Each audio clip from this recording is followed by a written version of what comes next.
Longhorns are now 9 days out. Who's your favorite 9 all-time, Jack, in Texas football? Yesterday we had Vince Young. I mean, gosh, it's pretty easy. Vince Young and Peter Gardere. I'm trying to think of on defense, but on offense, I mean, Colin Johnson was great. Ooh, good one. Jarrett Gibson right now, think he'll have a good year. Malcolm Williams from the Colt McCoy days. Okay, give me your 9s. Give me your 9s. But we know that Arch Manning is number 16, and I wanted to mention this because Athlon's a great publication for a long, long time. Preview magazines, and now they have an online digital component, athlons.com.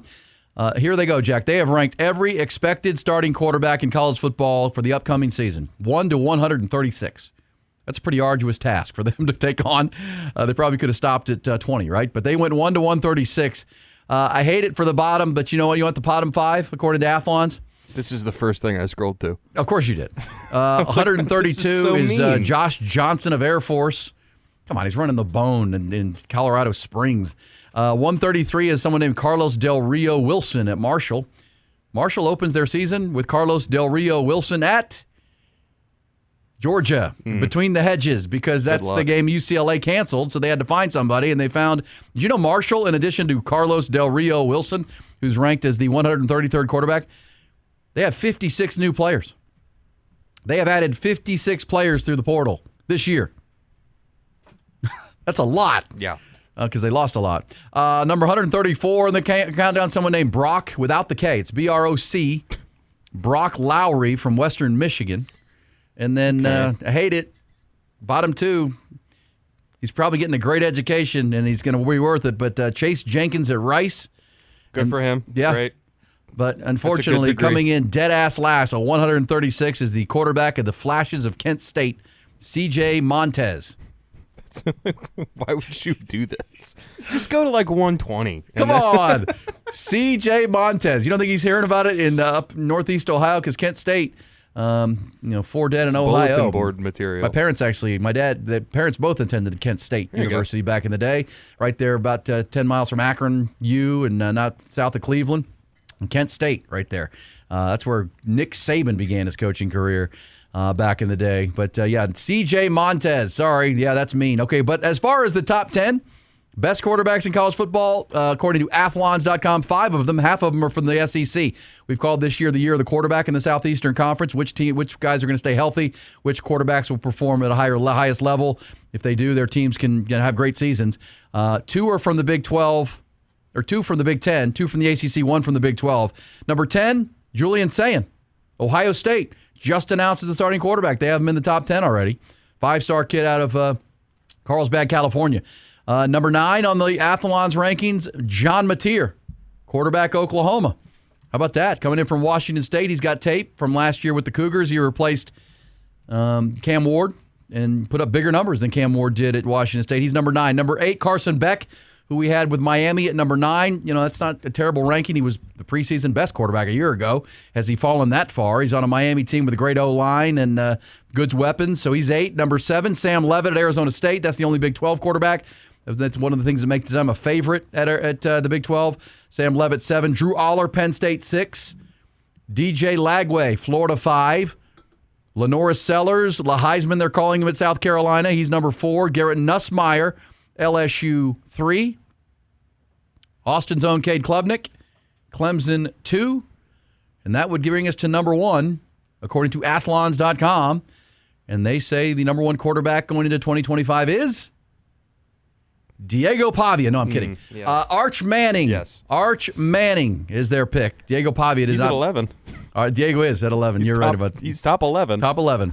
He's number 1 in the second tab. That's right. Arch Manning holding down the top spot according to Athlon's. Their breakdown with 5-star talent, famous bloodlines, and one of the best situations an offense has in college football for a quarterback. Manning is primed to live up to the hype in his first season as a starter in Austin.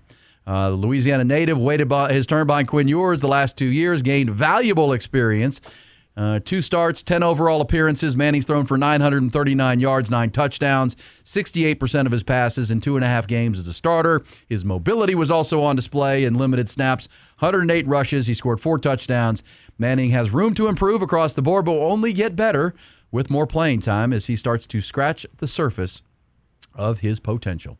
Yeah, and obviously he has not proven that on the field yet, but I don't think that's what this ranking is. I think it's a projection for how we're going to feel entering playoff time, and I think Arch Manning absolutely has a case. I mean, number one recruit in his class.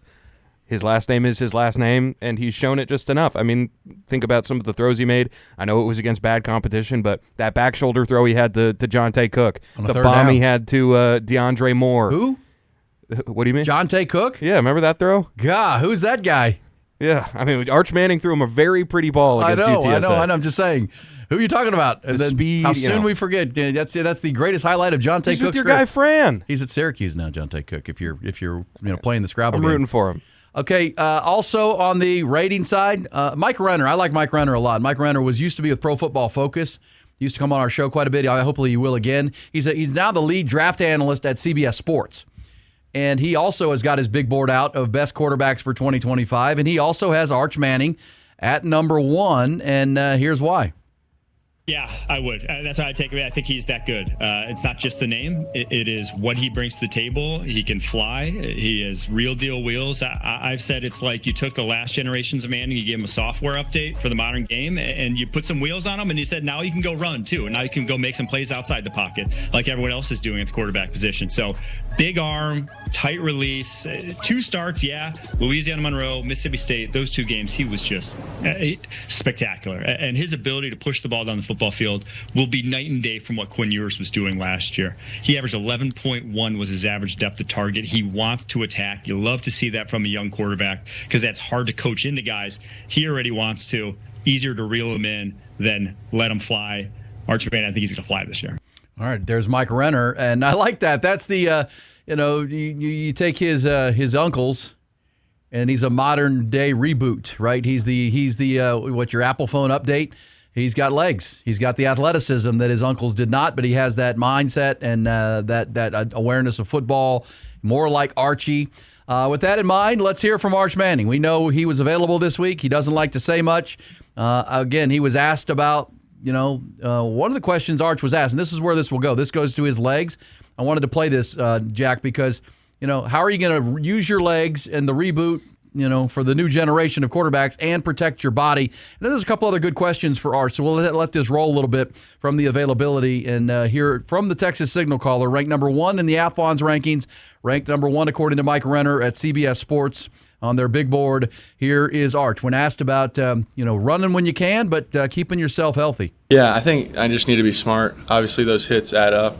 My grandfather, he can, he's hobbling around these days, and he ends every call with "get down" or "get out of bounds." So I'm definitely hearing it a lot. Get down or get out of bounds. I love that from Archie, and he, and that takes you back to the Cotton Bowl last year, January 10th, when he got clobbered by Ohio State, but he couldn't get down or out of bounds. He's trying to get a first down. It's a 4th down play, and he was not available the rest of the way. But here's some more with Arch Manning this week down on campus. What do you recall about the Ohio State defense from studying them a year ago, and what do you anticipate from how much are you thinking about them right now? Yeah, I mean, we're full on Ohio State now, so I'm thinking about them a lot. But they're a really good team. Caleb Downs, Sonny Styles, they got some good players, so we're going to have our hands full, but it's going to be a fun one. Matt Patricia's running that defense now. That's right. Any tips from uncles? No, I need to talk to them, but he's been around, and he's been around a lot of ball and a lot of good ball, so it's going to be a fun one. We're excited. All right, no answers, but the Matt Patricia question is a good one because 9 days from now, certainly next week, here on Game Time, we'll really start to drill down on Matt Patricia. He has come in to replace Jim Knowles running the defense at Ohio State. Much like last year, Wink Martindale came in to take over the Michigan defense. Talented, but brand new, coming from the NFL, no real college experience. Matt Patricia was the head coach in Detroit, one of Bill Belichick's top guys for a long time. Steve Sarkisian was asked about Matt Patricia, and he gave a little more expanded answer than his quarterback did. Yeah, Patriots, Lions, Eagles, their own stuff from a year ago, because really he's the only new face in that room. Their whole defensive staff remained the same, and they had a very good defense a year ago and a lot of continuity on that defensive staff. And so you look at a lot of things.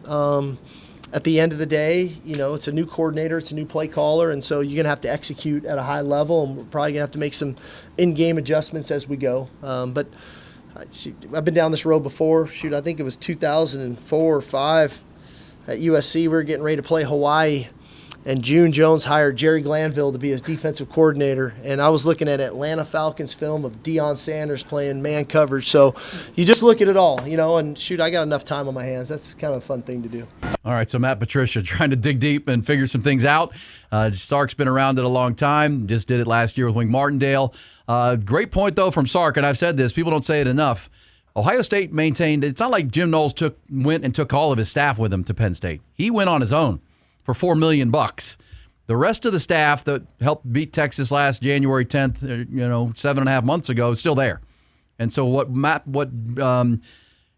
Ryan Day was looking for was someone who could come in and take those guys and bring some new wrinkles to it, but keep a lot of the chemistry together, and that's really where he landed on Matt Patricia. So we'll see. I think a lot of the things will be similar because you'd rather let Matt Patricia catch up to what they're doing as an adult and a defensive coach for a long time than try to have the entire team come up with a brand new scheme and a brand new terminology. They'll keep most of that, and Matt Patricia will add his spin to it. I would imagine early this game with Ohio State with Texas will be a lot like they saw at the end of last year. He'll lean on the returning coaches at each position and the rest of that staff to build this game plan for the Longhorns because he's coming from the NFL. They know a lot more about it than he does at this point. And obviously, just like Sark, he's had all offseason to watch Texas and get ready for this game.